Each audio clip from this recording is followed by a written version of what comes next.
오늘은 이 본문의 말씀을 가지고 아름다운 소식의 실제라는 제목으로 말씀을 전하도록 하겠습니다. 요즘 시대에 우리들은 살아가면서 막연한 일들을 많이 경험하고 있습니다. 사실 막연하다는 것이 무엇입니까? 막연하다는 표현 안에서 우리는 막연한 기대가 있고, 또한 이 막연하다는 표현 안에서 사실 믿음조차도 막연한 믿음이 있을 정도니까요.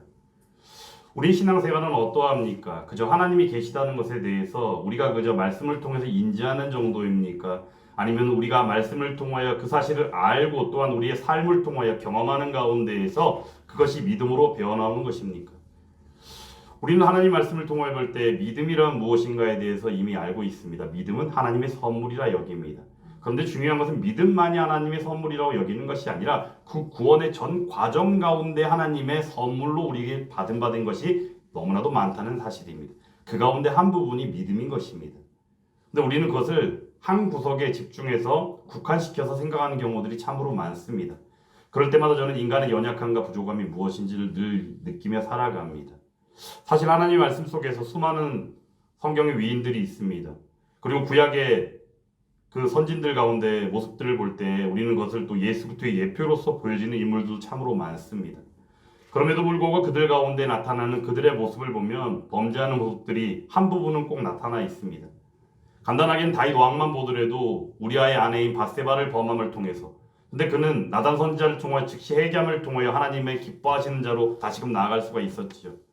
그런데 중요한 것은 그런 한 부분만을 보게 될 때 그렇게 단번에 회개했다라는 부분이 중요한 것이 아니라 인간은 어쩔 수 없이 범죄할 수밖에 없는 연약함이 있다는 사실을 우리는 늘 성경을 통하여 보게 된다는 것입니다. 성경 속에서 우리는 인물을 누구를 본받고 싶냐라고 얘기하면 흔히들 말을 할 때 나는 누구를 본받고 싶어요. 나는 여호수아를 본받고 싶어요. 나는 모세를 본받고 싶어요. 또한 신약의 말씀을 통해서는 나는 사도 바울과 같은 인물이 되고 싶어요. 이런 식으로 이야기할 때가 있습니다. 그런데 중요한 것은 우리는 말씀을 통해 누구를 본받고자 함이 아니라 오직 누구를? 오직 예수 그리스도를 볼 수 있어야 한다는 사실입니다.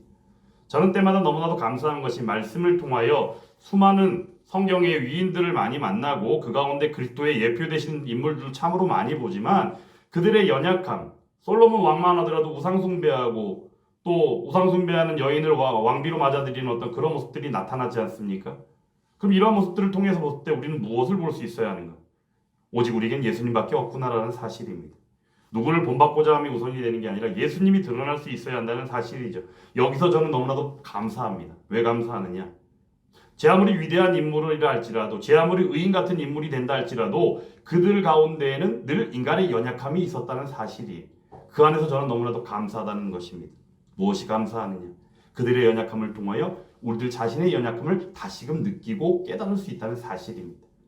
그리고 그런 가운데 그들이 살아가는 삶의 모습 가운데 누구를 보았는가, 누구를 바라보아, 누구에게 집중하였는가를 보았을 때 범사에 그를 인정하라. 오직 우리 하나님 되신 예수 그리스도를 인정할 때 그들의 삶은 복되고 하나님 주신 풍성한 은혜의 삶을 살게 되었다는 사실이죠. 오늘 말씀을 통해서 보는 이 이사야서의 말씀은 다른 별칭으로 이야기할 때 66장의 말씀이요, 성경도 66권이기 때문에 흔히 우리가 이야기하는 별칭이 작은 성경이라는 의미를 담고 있습니다. 작은 성경이라는 별칭을 가지고 있는 게 이사야서의 말씀이에요. 근데 이사야서의 말씀에 해당되는 이 선지서의 말씀들, 선지서의 말씀에 다시 대선지서와 소지서 선지서라고 하는 아주 방대한 분량의 선지서의 말씀들이 있는데, 이 선지서의 말씀의 핵심이 되는 내용이 있다면 범죄한 이스라엘 백성들 가운데에 그들을 심판하시는 하나님이 계시고 그 가운데 그대로 내버려 두지 않으시고 그들을 회복으로 소망으로 명하시고 약속하시는 하나님이 계시다는 겁니다. 오늘 본문의 말씀에 해당되는 이사야서도 마찬가지입니다. 범죄하는 백성들이 있습니다. 그들이 이사야 선지자를 통해 하나님의 심판이 임했다라고 계속해서 그들에게 이야기합니다. 사실 선지서의 말씀을 전하다 보면 전하는 사람이나 말씀을 듣는 사람이나 선지서의 말씀을 잘못 오해하고 인간적인 마음으로 접근을 하면 힘들기 그지없어요. 왜냐하면 계속해서 나오는 이야기가 어떤 얘기예요? 죄를 회개하고 돌아오지 않으면 너희를 심판하리라. 그러니까 무슨 하나님 말씀이 심판밖에 없는 것 같이 여겨지죠.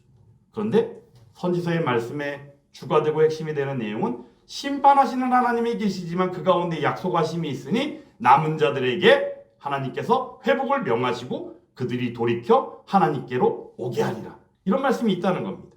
사실 오늘 이사야서 61장의 말씀, 이사야서 60장에서도 그런 내용들이 나타나고 있고 61장의 말씀에서 비로소 메시아 예수 그리스도가 이 땅에 오실 것에 대하여 말씀하여 주신 가운데 그분이 오셔서 무엇을 하시는가?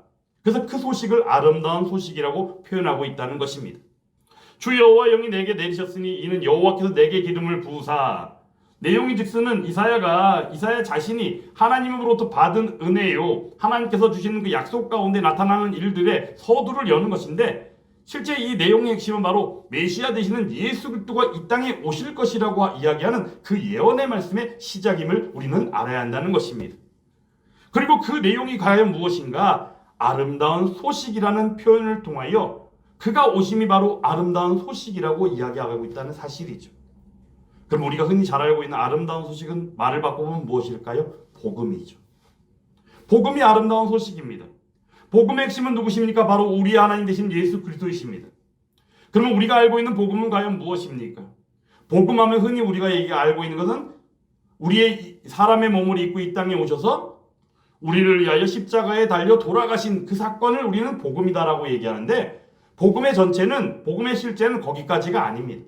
복음이라 이야기하면 하나님께서 친히 우리를 구원하실 계획을 가지사 친히 하나님께서 몸을 입고 이 땅에 오셔서 온갖 능력을 보이시는 가운데 구속의 은혜로 나아가셔서 십자가에 달려 죽으시사, 거기까지가 아니에요. 3일 만에 부활하시고. 바로 부활이 무엇이죠? 승리죠. 부활 승리하시고 40일 만에 승천하시사 보혜사 성령님을 보내시고 이 땅에 다시 오실 것을 약속하신 사건까지가 바로 복음이라는 사실입니다. 복음을 우리는 단편적으로 생각합니다. 십자가 구속, 오직 그거 하나만 집중해서 이야기합니다. 아니에요. 복음은 단일화된 사건이 아니라 복음은 중방대한 사건이며 하나님의 영원하신 계획 가운데 우리를 사랑하심으로 말미암아 우리에게 베푸신 은혜의 언약 가운데 이루어진 성취의 사건임을 우리는 분명히 알아야 한다는 것입니다. 그러므로 이 복음의 메시지 안에서는 우리는 3시제라고 이야기한 과거와 현재의 미래를 하나님의 말씀을 통하여 볼 수 있어야 하고, 또한 그 가운데 우리들 자신을 통하여 볼 수 있어야 하고, 우리들 자신을 통하여 고백할 때 우리들 자신을 통하여 고백되어지는 그 일들이 지금 내가 작정하고 있는 전도 대상자라든가 내 가족들이든가 아니면 내가 알지 못하고 있는 어느 누구들을 위하여 예수님 믿으세요 하고 우리 전도 물티슈를 돌리는 순간에도 그러한 일들이 나타날 수 있어야 한다는 사실입니다. 그래서 이 3시제의 구원의 시제가 바로 결국에는 복음의 메시지 안에, 이 복음이라는 분명한 메시지 안에서 우리는 발견할 수 있어야 하는데, 그 내용이 사실 오늘 본문의 말씀 가운데 메시아 예수가 이 땅에 오심으로 말미암아 그분께서 하실 일들이 이러하다라는 것을 통하여 우리에게 알게 하신다는 것입니다. 그 내용의 서두에 이런 내용이 있습니다. 가난한 자에게 아름다운 소식을 전하게 하겠다. 아름다운 소식이 복음이라고 그랬잖아요. 근데 가난한 자가 과연 누굴까? 가난한 자가 누굴까? 심령이 가난한 자에게 복이 있나니 천국이 그들의 것임이라 말씀하셨죠. 심령이 가난한 자가 바로 가난한 자.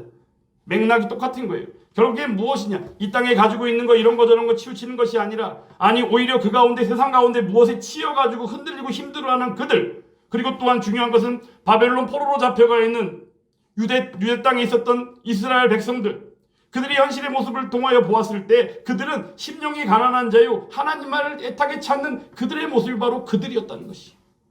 근데 그들에게 아름다운 소식을 전하시고 복음의 메시지. 그럼 복음의 메시지는 말을 바꾸면 무엇일까요? 생명의 메시지가 되는 것이. 이러한 사실을 메시아 예수가 이 땅에 오실 것에 대하여 이사야 선지자를 통하여 예언하시고 말씀하신 가운데 궁극적으로는 그 사실이 예수 그리스도를 통하여 이루어질 것이므로 그 복음이 과연 어떠한 일들을 하는가에 대해서 오늘 소상하게 말씀하고 있다는 것입니다. 첫 번째로는 마음이 상한 자를 고치십니다. 마음이 상한 자를 고친다. 너무나도 중요한 일이겠죠. 사실 마음이 상한 자라는 이 표현 가운데에는 인간이 살아가면서 사람이 사람과 서로 관계하는 이 관계성 속에서 마음이 상함을 경험하는 경우들이 참으로 많습니다. 마음이 상한다는 것은 사실 여러 가지 표현상으로 볼 때 여러 가지 일들을 우리가 예로 들 수 있는데, 중요한 것은 말씀을 통하여 볼 때 주의 일을 하다가 주 안에서 이런 내용으로 접근해서 보는 것이 사실은 원래 맞는 이야기입니다. 우리가 그냥 우리의 입맛에 맞춰서 이렇게 저렇게 살다가 어느 누구의 관계 안에서 뭐 하다가 어떻게 해서 내가 얻은 마음의 상처, 이걸 집중해서 얘기하는 것이 아니라는 것이에요. 우리 흔히 그런 것들에 집중해서 생각하죠. 그래서 힘들어요, 어려워요, 위로받고 싶어요. 근데 그 위로도 위로의 차원이 다르다는 것입니다. 근데 궁극적으로는 거기에서 우리는 어때요? 괜히 사람을 믿었다가 상처를 받은 것이잖아요. 사람은 어떻습니까? 절대 믿을 수 없는 것입니다. 그럼에도 불구하고 우리는 믿어보는 것이죠. 왜? 더불어 살기 위해서. 또 하나님 명령이시기도 하고. 그럼에도 불구하고 우리는 그 안에서 우리 주일 오전 예배 때 말씀을 드린 것처럼 교회는 하나님 중심이라고 그랬잖아요. 그러므로 사람은 믿을 수 없기 때문에 사람을 보는 것이 아니라 하나님만을 의지하고 하나님만을 바라보는 것. 실질적으로 사람을 의지하는 자는 어때요? 그죠? 핍박을 당하죠. 올무를 경험하게 되죠. 근데 하나님을 의지하는 자는 어떻게 돼요? 안전하다고 말씀하셨잖아요. 하나님과 연결되는 것들은요, 우리에게 있어서 뭐 하나라도 우리를 안전하게 하시는 줄 믿습니다. 근데 사람을 의지하다가 보니까 상처를 당하게 되고 여러 가지 일들이 있을 수 있겠죠. 여기서 말하는 마음이 상한 자는 결국 누구입니까? 하나님을 의지하고 하나님을 바라보았는데 그것 가운데서도 당하는 어떤 고난 가운데 당하는 그런 상처들을 이야기하는 것이에요. 말씀을 들을 때, 말씀을 볼 때도 단어 하나하나조차도 우리가 온전히 새길 수 있어야 합니다. 세상 가운데 이렇게 살다 보니 마음의 상처, 그것 때문에 힘들어서 믿음을 저버린다? 실제적으로 아름다운 소식의 실제 안에서는 볼 수 없는 일들입니다. 그런 내용을 얘기하는 것이 아니더라라는 사실이에요. 저도 예전에 마음이 상했던 적이 몇 번 있었어요. 근데 그때 잠깐 소개를 한다면, 예전에 이제 교회가 집이었던 시절에 전도사 시절이었습니다. 교회가 집이었고 교회에서 열심히 섬겼는데 마음에 상처가 오는 일들이 참으로 많았습니다. 그 일이 무엇이었냐면, 거기에 있는 저보다 한참 어린 전도사는 늘 듣는 이야기가 하나님께서 특별히 쓰시는 족이라는 거예요. 근데 저는 그런 거랑은 전혀 거리가 멀었죠. 너무나도 힘들었습니다. 너무나 힘들었고 어려운 시절이었습니다. 그러다가 어떤 일로 인해서 마음의 상처가 너무 커서 그것을 박차고 나오게 되었습니다. 그리고 나서 한 집사님을 통해서 이후의 이야기를 들었을 때 너무나도 뻔한 레파토리로 들리는 이야기가, 교회를 박차고 나갔을 때 저의 모습을 두고 하는 이야기가, 내가 언제 나가라고 했나? 자기가 못 이기고 나간 거지 라고 얘기하면서 뒷말은, 그렇게 나간 사람들은 거의 다 지옥이야, 이렇게 얘기했다는 거예요. 상처를 이미 받았는데 이후에 더 큰 상처가 되었던 것이. 저조차도 하나님 말씀을 전하면서 하나님 믿지 않는 자는 분명히 천국의 그 누림이 없고 지옥을 맛보게 되겠지만, 어느 누구에게 감히 하나님만이 아시는 그 일을 함부로 이야기할 수는 없겠죠. 그 이야기를 들어서 저는 너무나도 큰 상처가 됐어요. 그런데 저희 신학교 동기들도 아직도 이해하지 못하듯이 그분을 용서했습니다. 용서하였고 실제적으로 그분에게 사과도 들었습니다. 그럼에도 불구하고 마음에는 아직 그 상처가 남아있겠죠. 그런데 중요한 것은 무엇인지 아십니까? 그 일들이 결국에는 저에게, 때로는 어떤 일들은 독이었을 수도 있겠지만 저에게는 너무나도 많은 약이었다는 사실이에요. 왜냐하면 주의 일을 경험했고 주의 일을 감당했기 때문에. 새벽이고 밤이고 낮이고 갈 것 없이 주의 일을 섬기고 주의 말씀을 전하며, 또한 주의 일 가운데 헌신이 필요한 자리면 그 명령에 순종하고 나아가 열심으로 지냈던 그 시간들. 하지만 뒤에 돌아온 것은 마음의 상처였다. 인간적인 마음으로는 이길 수 없었습니다. 그래서 수개월 동안 서울의 도림천 거기부터 시작해서 양재동까지 엄청난 그 거리를 무수한 시간을 투자해 걸었던 기억이 있습니다. 그래도 그 상처는 치유되지 않았습니다. 하지만 중요한 것은 하나님의 일을 하였고 인간을 바라보고가 아니라, 그때 그 당시 가지게 된 마음이 무엇인지 아십니까? 네가 사람을 보았느냐 하나님을 보았느냐. 결국 사람을 의지하는 작은 마음이 있었던 것이. 거기서 저는 알게 된 것이 바로 하나님의 일을 한 나에게 하나님께서 나에게 엄청난 은혜를 더해 주실 줄 믿었습니다. 그리고 난 이유가 바로 이 자리입니다. 마음이 상한다는 것. 사람과의 관계 안에서 이런 일 저런 일을 경험하다 보면 마음이 상할 수도 있습니다. 또 한 가지 사례를 하나 소개해 드릴까요? 예전에 제주도에서 어떤 교회를 섬기는 자리인데 그 교회 리모델링 하느라고 일주일간 월요일부터 토요일 밤까지 일주일 내내 강단을 왔다 갔다 하면서 철거 작업을 하고 리모델링 작업하는 걸 일주일 정도 한 적이 있습니다. 거기에 부산하고 강릉에 있는 목사님 해서 2분하고 어떤 집사님 1분하고 저하고 4명이서 그 일을 감당했습니다. 밤이면 집에 가자는 것도 아니고 밤이면 숙소에 가자는 것도 아니고 그냥 강단에 엎어져서 이불도 없이 그냥 자다가 또 일어나서 일하고 일주일 그렇게 지냈습니다. 거기에 여자 목사님이 이제 목회하는 그냥 조그만 교회였는데 지하교회. 마지막 날 토요일 날에 이제 김포공항에 나와서 김포가 아니라 제주도 공항에 나와서 비행기를 타고 이제 저는 저대로 이제 귀가를 해야 되는데 중간에 한 집사님은 이제 일이 있어서 먼저 가셨어요. 그 여자 목사님이 마중이라 그러나요? 마중이 아니라 뭐죠? 배웅이죠. 배웅하러 나왔는데 감귤을 2박스를 들고 나온 거예요.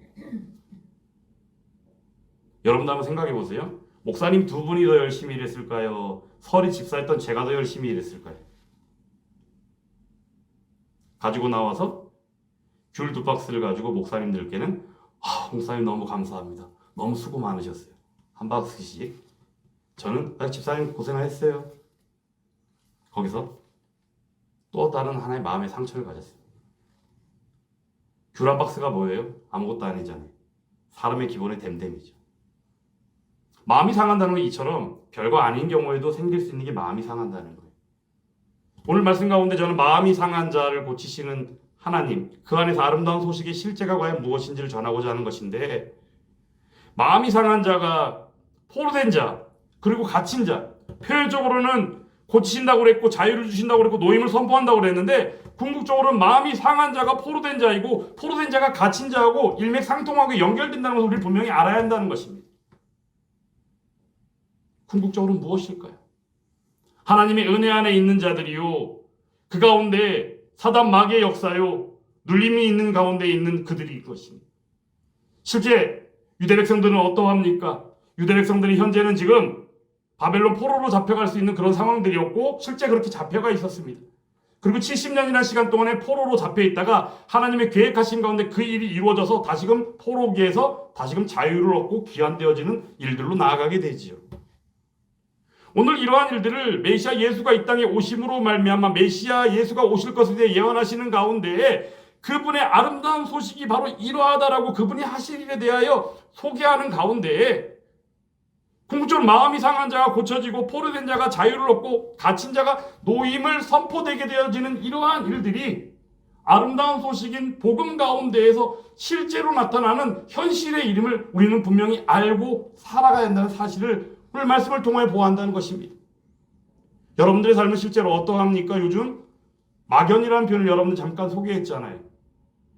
막연하다는 것은 우리가 어떤 뭔가를 기대하는 가운데 나도 모르게 그 실체를 알지도 못하는 가운데 때로는 알면서도 무시하고 때로는 어떤 상황 가운데 취해서 그 상황만을 바라보다 보면 내가 어떤 무엇인가랑은 다른 방향으로 나아가는 가운데에서 막연함으로 우리는 나아가게 될 때가 얼마나 많은지를 우리는 분명히 알아야 하는 것인데 오늘 본문에서는 이러한 일들을 아름다운 소식이라는 이 복음 안에서 실제 이러하다라는 것을 우리에게 분명하게 나타내시고 보여주신다는 것을 우리는 분명히 알아야 합니다.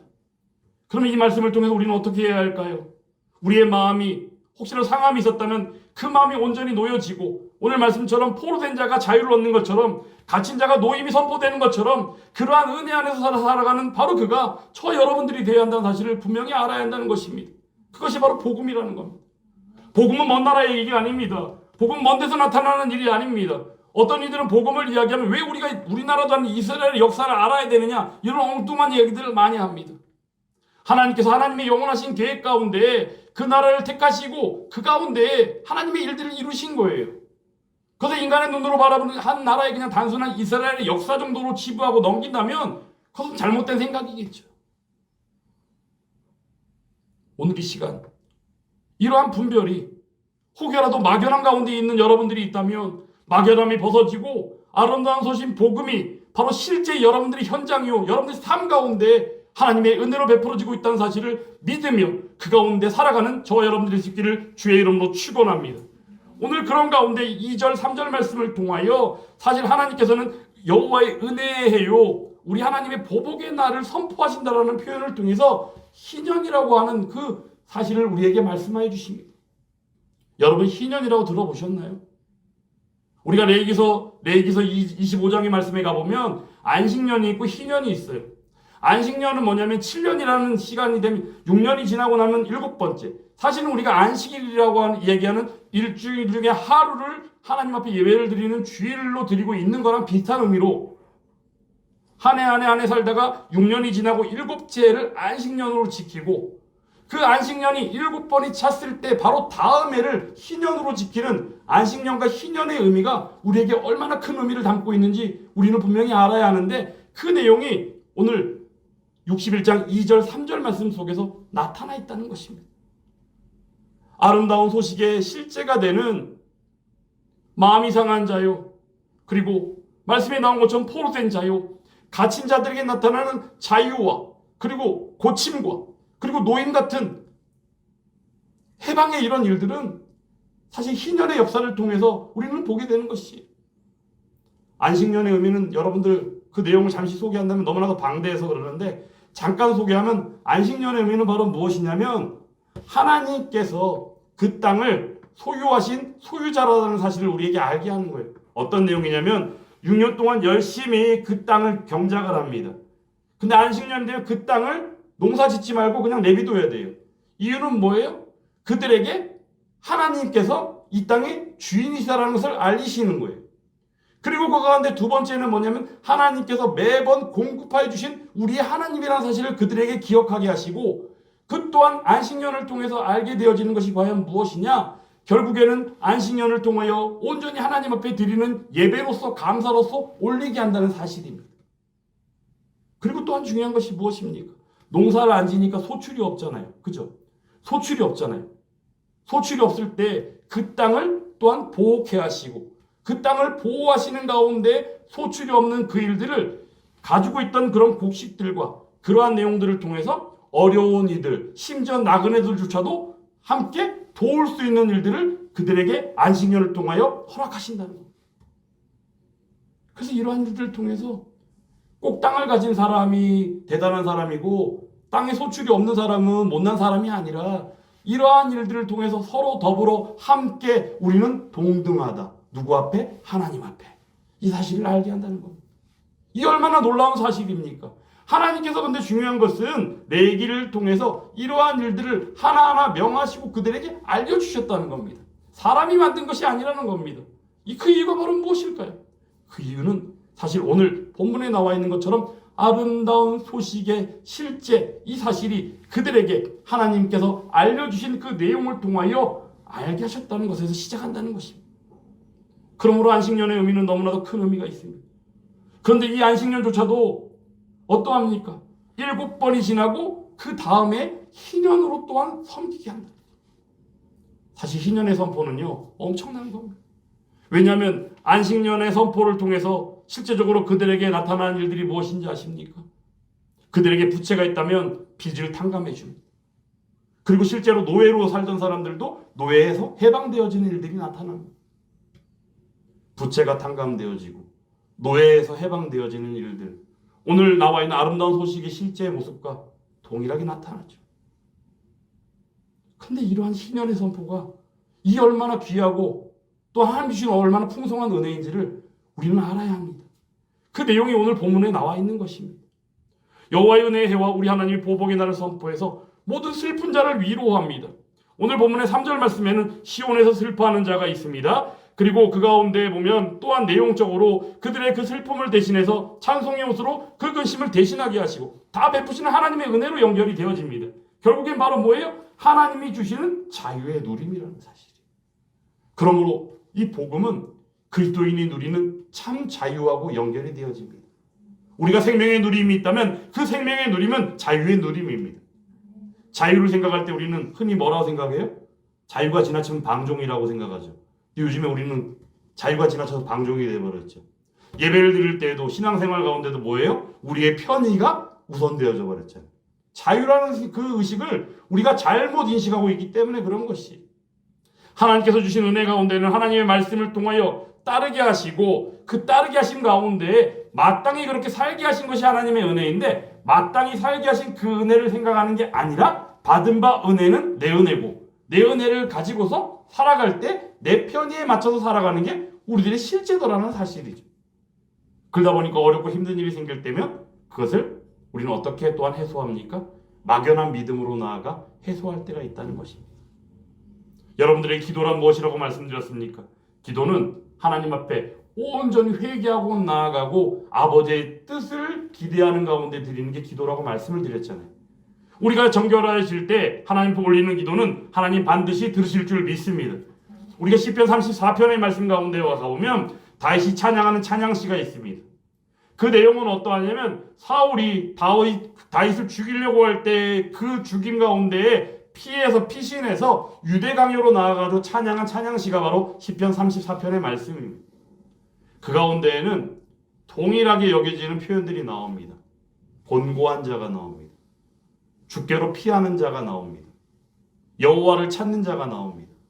그리고 마음이 상한 자가 나옵니다. 그리고 충심으로 통회하는 자가 나옵니다. 그리고 궁극적으로는 의인이 나옵니다. 바로 그가 누굽니까?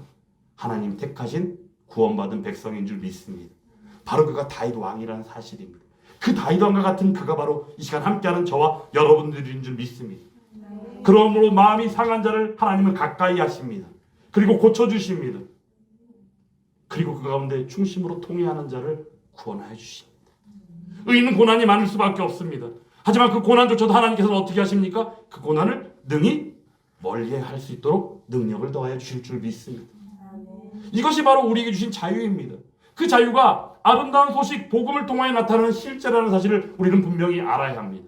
인간적인 접근으로, 인간적인 생각으로 사람과의 관계 안에서 무엇인가를 풀어가기 위해서, 내 유익을 위해서, 내가 뭔가를 챙기기 위해서 이런 생각이 아니라 오직 하나님께서 사랑하시는 하나님의 자녀된 백성의 삶으로서의 마땅한 가운데 주를 바라볼 때 우리는 마땅히 아름다운 소식의 그 실제가 막연함이 아닌 우리의 실제 삶을 통하여 녹여지고 그 녹아진 우리의 삶이 궁극적으로는 나아가 이 아름다운 희년의 그 하나님 주시는 자유의 역사가 온전히 누군가에게 전할 수 있게 되어질 줄 믿습니다.